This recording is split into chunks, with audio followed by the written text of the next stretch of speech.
और अब की बार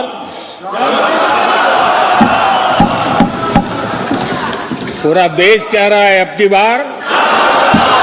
खड़गे जी भी कह रहे हैं। भाजपा के मंसूबे आ गए हैं सबके सामने। 400 पार के पीछे क्या है मकसद, बताया कर्नाटका के सांसद ने। जी हाँ दोस्तों, मैं हूं इंजीनियर स्नेहा और आप देख रहे हैं नेशनल चौपाल।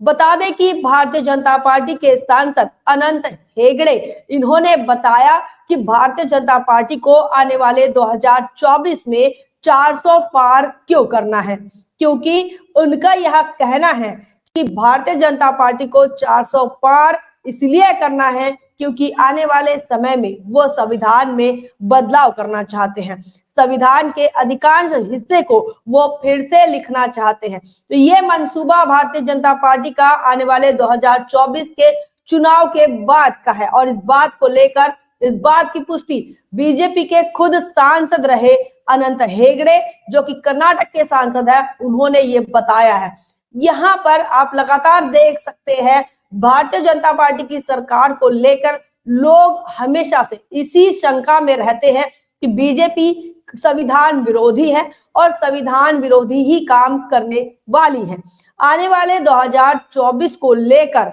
जो भारतीय जनता पार्टी ने 400 पार का नारा लगाया, और अब की बार पूरा देश कह रहा है, अब की बार खड़गे जी भी कह रहे हैं। उस नारे के पीछे का मकसद यह है, अनंत हेगड़े का यह कहना है कि वह राज्यसभा में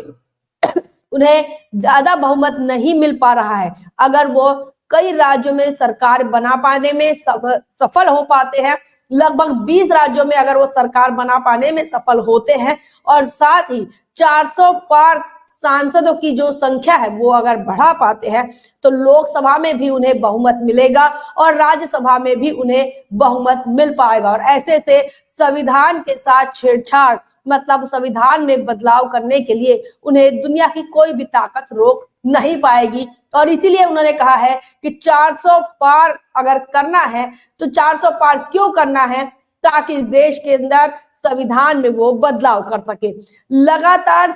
बीजेपी सरकार के साथ बीजेपी सरकार के तमाम नेताओं की बात हो या फिर बीजेपी के दूसरे ऑफशूट ऑर्गेनाइजेशंस की बात हो, लगातार भारत के संविधान के खिलाफ ही बात करते हुए नजर आते हैं। फिर वहां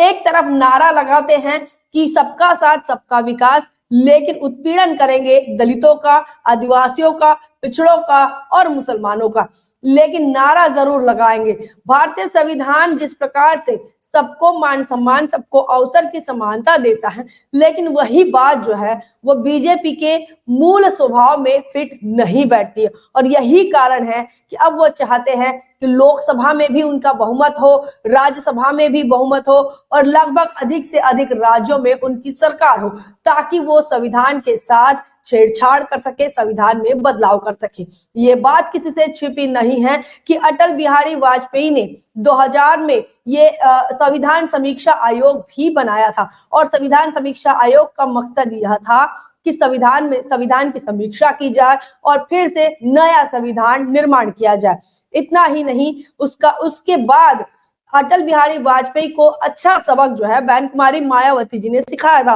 और मात्र एक वोट से उनकी सरकार गिरा दी थी। आज के तारीख में भारतीय जनता पार्टी जो है वो ये समझ रही है कि कैसे अटल बिहारी वाजपेयी की सरकार को बहुजन समाज पार्टी ने गिरा दी थी और इसी वजह से अब वो चाहते हैं कि वही पूर्ण बहुमत में आए ताकि कोई उनकी सरकार गिरा ना पाए किसी भी मुद्दे पर, चाहे फिर वह संविधान बदलने का मुद्दा हो, चाहे वो संविधान से छेड़छाड़ का मुद्दा हो, चाहे जिस प्रकार से अनंत हेगड़े का बयान सामने आया है संविधान के साथ संविधान को बदलने, संविधान को फिर से लिखने या फिर संविधान के अधिकांश भागों में बदलाव करने की बात हो, इन तमाम मामलों को लेकर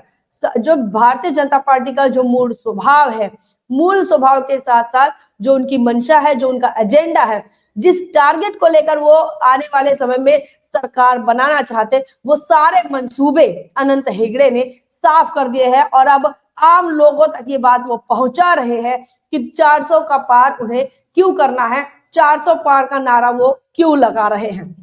बता दें कि इस देश के अंदर जब भारतीय संविधान नहीं था तो इस देश में मनुस्मृति नाम का संविधान चलता था और वह संविधान इस देश के उन लोगों को, कुछ मुट्ठी भर लोगों को ही अधिकार देते हैं, ना सिर्फ पढ़ने लिखने का बल्कि राजपाट का और धन भी इकट्ठा करने का। ब्राह्मण, क्षत्रिय और वैश्यों को अधिकार देते हैं, शूद्र अतिशूद्रों को अधिकार वंचित रखते हैं। ना ही पढ़ने लिखने का अधिकार, ना ही राजपाट करने का अधिकार, ना ही धन संपत्ति इकट्ठा करने का, ना व्यापार व्यवसाय करने का। आज के तारीख में भारत के संविधान ने इस मनुस्मृति के कानून को तोड़ मरोड़ कर रख दिया, उसे डिमोलिश कर दिया, उसे खत्म कर दिया और उसके बाद इनका हिस्सा किसी ने नहीं छीनना चाहिए करके इनके अधिकार को सुरक्षित भी रखने का काम भारत का संविधान करता है। जो कि खास बात है कि इस देश के दलितों, आदिवासियों, पिछड़ों और मुस्लिमों के अधिकारों का हनन कोई भी जाति के नाम पर या वर्ण के नाम पर नहीं कर सकता और ना सिर्फ हनन नहीं कर सकता बल्कि इनके हिस्से को चुरा भी नहीं सकता, वो सुरक्षित रखा गया है। बावजूद इसके संविधान की जब भी बात होती है तो संविधान को लेकर एक द्वेष, एक गुस्सा जो है वो भाजपाइयों में हमेशा से नजर आया। आज की तारीख में सरकार जो है संविधान के माध्यम से चलती है, संविधान के अनुसार चलती है, लेकिन संविधान को लेकर जो द्वेष है, संविधान को लेकर जिस प्रकार से एक नफरत है भारतीय जनता पार्टी में और उनकी सरकार में, उनके सांसदों में, वो लगातार देखने को मिलता है। जब न्यायिक प्रक्रिया हो, जब इलेक्शन की प्रक्रिया हो, लगातार भारतीय संविधान का उल्लंघन होता हुआ नजर आता है। जब इस देश के अंदर दलितों का उत्पीड़न हो, आदिवासियों का उत्पीड़न हो, पिछड़ों की हकमारी हो, मुस्लिमों के साथ बर्बरता हो, ऐसे में सरकार का जो रवैया है वो संवैधानिक रवैया न होकर जातिवादी और धर्म के आधार पर ही उनका रवैया नजर आता है। और यही कारण है कि लगातार संविधान का हनन हम भारतीय जनता पार्टी की सरकार में देख रहे हैं और ना सिर्फ हनन देख रहे हैं बल्कि संविधान को लेकर एक द्वेष और एक अपमानजनक टिप्पणियां भी हम बीजेपी की सरकार में देख रहे हैं। इसका मतलब ये नहीं है कि कांग्रेस बड़ी अच्छी थी। कांग्रेस ने भी इस देश के अंदर लगभग 50 साल तक राज किया और राज तो किया, लेकिन देश के अंदर संविधान को लागू नहीं किया। लागू किया होता तो कांग्रेस का हश्र, आज जिस हश्र जो हो रहा है वह हश्र कांग्रेस का नहीं होता। कांग्रेस ने भी दलितों, आदिवासियों, पिछड़ों और माइनॉरिटीज के साथ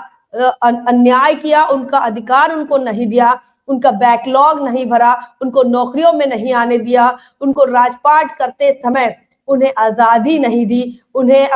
अपने प्यादे बनाकर रखा। और यही कारण है कि आज कांग्रेस जो है वो आउटडेटेड हो गई है। जिस संविधान की खिलाफत कांग्रेस ने 50 सालों तक की, उसी संविधान ने कांग्रेस को आउटडेटेड कर दिया। अब बीजेपी की बारी है, अनंत हेगड़े जैसे नेताओं की बारी है और इस देश के अंदर बीजेपी सरकार जो 400 पार की बात कर रहा है, उनकी बारी है कि बहुजन समाज जो है संविधान बदलने वालों के जो मंसूबे हैं उन्हें कैसे नाकामयाब करते हैं। क्या सोचना है, क्या मानना है आपका, कमेंट सेक्शन में जरूर लिखिए। बने रहे नेशनल चौपाल पर, तब तक के लिए जय भीम, जय भारत।